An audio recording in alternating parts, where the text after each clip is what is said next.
Finance Minister Nirmala Sitharaman is all set to present Union Budget for session 22-23 on 1st February. After the abrogation of Article 370 and 35A from the Istival State of Jammu and Kashmir, this is for the third time when budget will be presented by Union Finance Minister and passed by Parliament.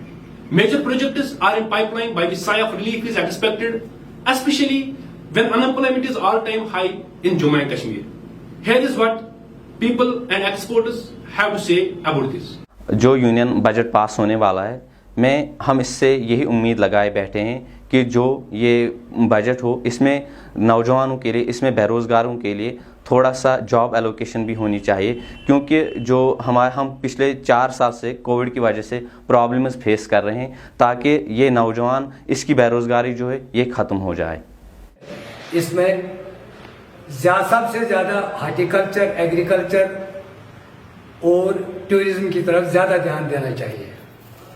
دوسری بات، بے روزگار نوجوانوں اگر ہر ایک کو مطلب وہ اس میں آتے ہیں، اولڈ ایج پینشن ہے، پولیٹیکل پینشن ہے، ان کو دیا جاتا ہے، لیکن بے روزگار جو کہ پی ایچ ڈی کر کے بیٹھے ہیں اور M A M S C وہ بھی گھر میں بیٹھے ہوئے ہیں، ان کے لیے سرکار کچھ نہیں کرتا ہے، جس کی وجہ سے یہاں کی معیشت دن بہ دن خراب ہوتے جا رہے ہیں. جو اسٹوڈنٹس ہیں ان کے لیے اس میں ایک ایسا اچھا پیکیج ہونا چاہیے ریلیٹڈ ٹو ایجوکیشن، کیونکہ جیسا آپ سب کو پتہ ہے کہ کشمیر ویلی میں پچھلے 4 سال سے ایجوکیشن سینٹر بہت ہٹ ہوا ہے، جس کی وجہ سے ہمارے جو اسٹوڈنٹس ہیں، ہمارے جو یوتھ ہے وہ بہت ڈپریس ہو چکے ہیں اور ان کی ایجوکیشن وہ بہت ہی ڈاؤن ہو چکی ہے. اس میں ایک ایسا پیکیج ہونا چاہیے جس سے ہمارے اسٹوڈنٹس ریز ہو، ہمارا Kashmir raise who.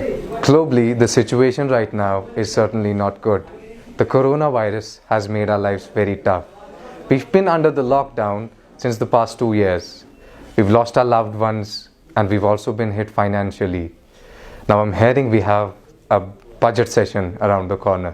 I believe it's around the 1st of February. I'm expecting a pretty good one, certainly for our state. جب سے کشمیر میں 317 ریوو کیا گیا، اس کے بعد ہی اس کشمیر کو سب سے بڑی ایک بیماری نے لپیٹا، دیٹ از کووڈ-19. 2019 20 21 اور 22 سے ہم جوجھ رہے ہیں. بالکل ہمارے حالات خراب ہو گئے ہیں، ہم اکانومیکلی کافی بیکورڈ ہو گئے ہیں. تو اب کشمیری لوگ کیا ایکسپیکٹ کر رہے ہیں جو بجٹ آنے والا ہوگا اس میں ہماری کو کیا ایلوکیشن ہونی چاہیے؟ میرے حساب سے، میری آئیڈیالوجی کے حساب سے سینٹرل گورنمنٹ سے ہم یہی ایکسپیکٹ کرتے ہیں کہ بجٹ ایلوکیشن ایسی ڈیوائس کی ہونی چاہیے، ایسے وہ ڈیوائس کرنے چاہیے تاکہ جو جیسے ایلوکیشن جیسے بھی ہو، جتنی بھی ہو، اس سے ایک کامن مین بینیفٹ اٹھا سکے.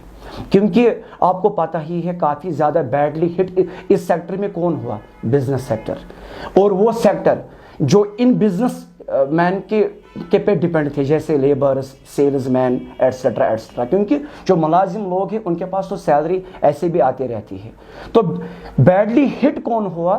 That is the business sector. تو میرے حساب سے ایسی ایلوکیشن ڈیوائس ہونی چاہیے جس کے ذریعے دکانداروں کے جو انٹرسٹز ہیں وہ وے آف کیے جائیں، یا کہیں پہ دکاندار بیچارہ جو ابھی آپ جس کی خستہ حالت ہے، اس کا جو لون، جو اس کا قرضہ اس کے کندھوں پر ہے، وہ کم سے کم وے آف کیا جائے. تو یہ سب سے بڑی ایلوکیشن ہونی چاہیے.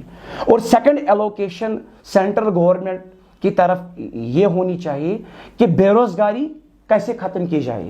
سب سے بڑا مسئلہ اس وقت یہی ہے. تو ایسی ایلوکیشن ہماری یو ٹی کی طرف دی جائے یا توجہ دی جائے، جس سے جو بے روزگاری ہے کافی بڑھ رہی ہے کشمیر میں 4-5 سالوں سے، اس کا ازالہ ہو، وہ پرابلم حل ہونی چاہیے. بیکاز آپ کو پتہ ہی ہے روز آپ دیکھتے ہو کہ کافی زیادہ ڈرگ ایبیوزز بڑھ گئے ہیں. تو وہ بھی کارن اس کے پیچھے ہو سکتا ہے کہ کوئی لائے عمل اس گورنمنٹ کے پاس ہونا چاہیے، سو دیٹ جو لڑکے پڑھے لکھے ہیں کہ ان کو روزگار ملے.